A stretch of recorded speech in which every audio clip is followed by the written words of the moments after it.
Makalah Arab pun mengatakan, man ahabba ayusbato lahu fi rizqihi wa yunsa lahu fi asari falyasil rahimah. Maka apabila Anda ingin dipanjangkan umurnya, diluaskan rezekinya, maka banyaklah bersilaturahim.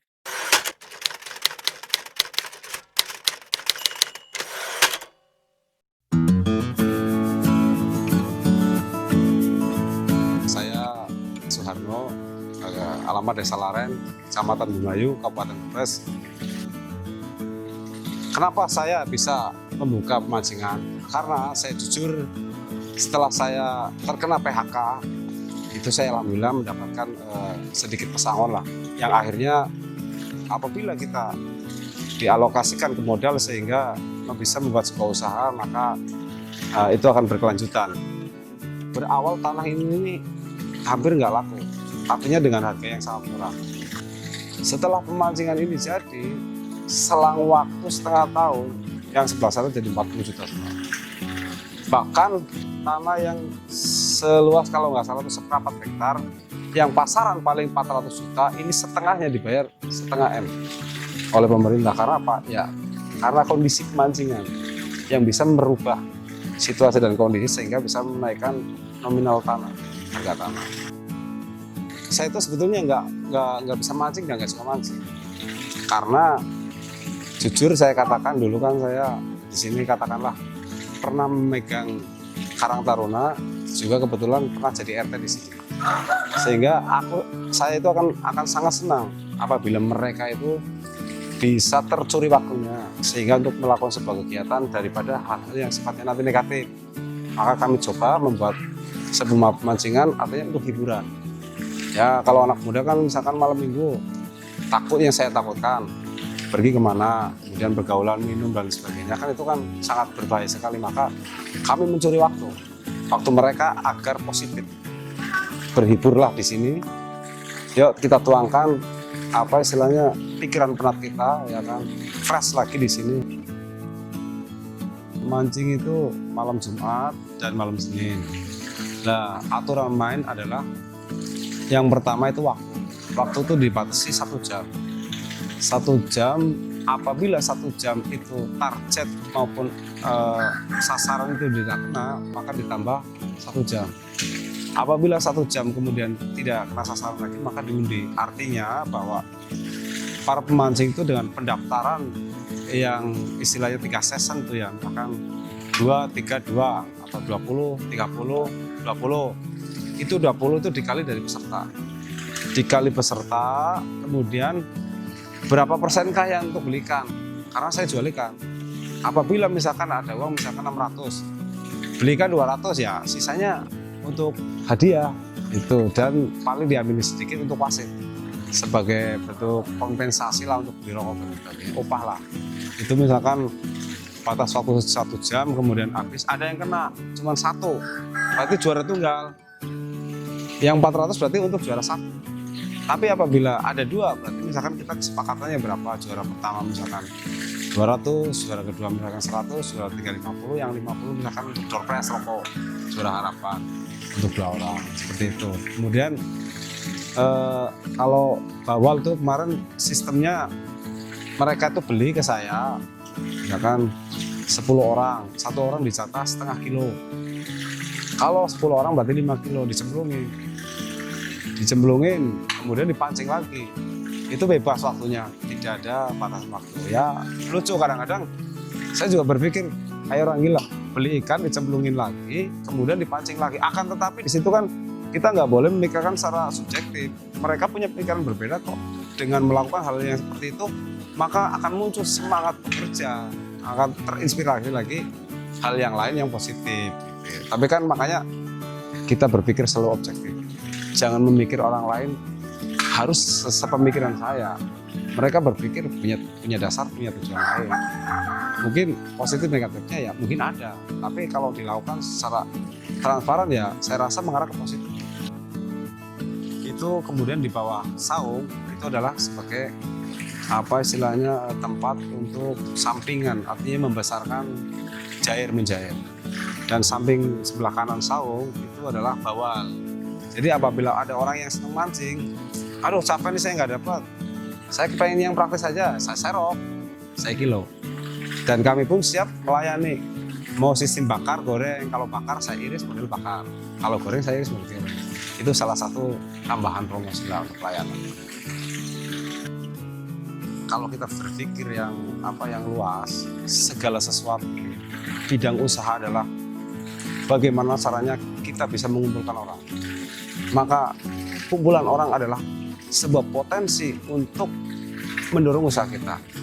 Kayak macam ini rencana ke depan, kemarin juga anak-anak kuliah di sini kan yang dari IAIN itu kan kemarin malah di sini mau membuka kopi giling, mau di pasaran di sini, ya monggo silakan.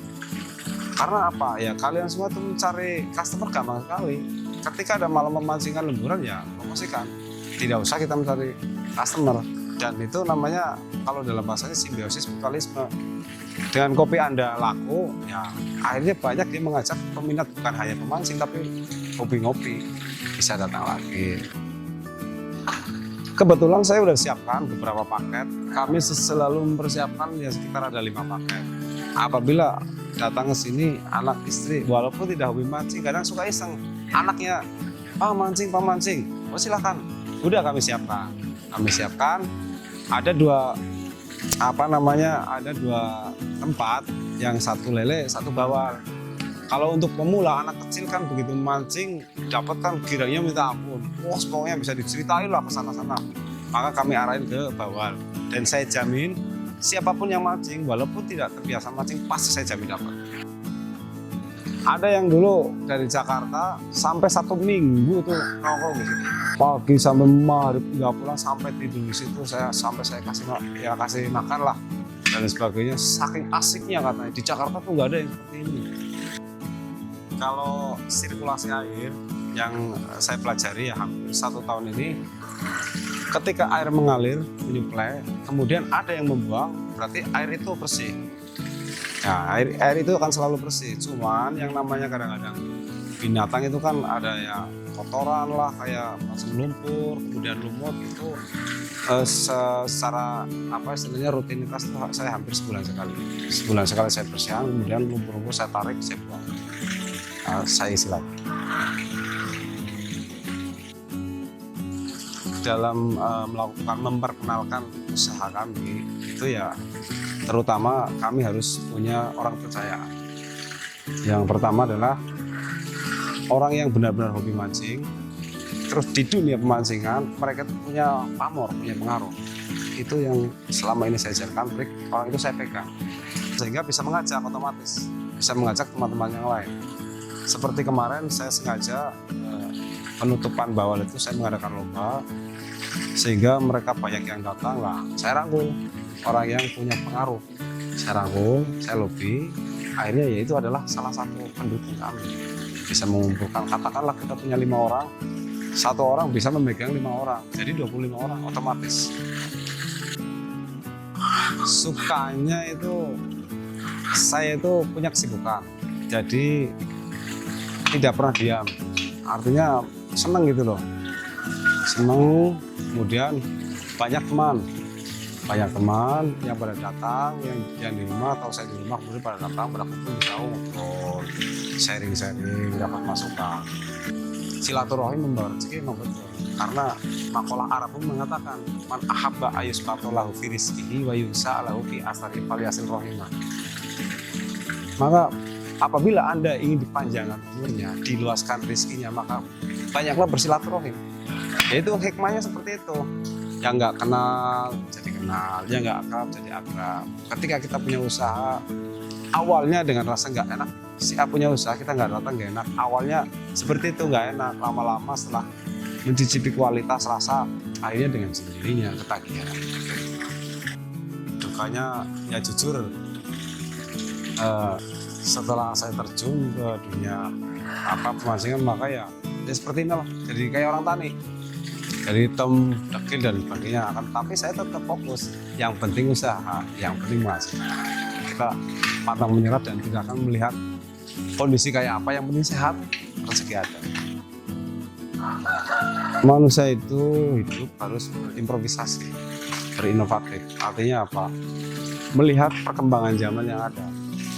usaha apa yang lagi naik daun, maka kami akan selalu mengikuti.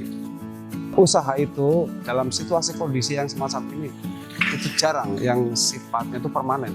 Dalam waktu sekejap mata muncullah sebuah persaingan. Apabila kita tidak kuat-kuat mental, modal, dan kemauan, maka saya yakin tidak akan bertahan lama. Apabila kita hanya mengacu di salah satu bidang usaha, kemudian ada yang lebih modern lagi, maka tertinggal jadi barang jadul dan tidak akan berkembang. Tapi apabila kita sering melakukan inovatif, improvisasi, dan kemudian mengikuti situasi kondisi yang ada, maka kita tidak akan ketinggalan.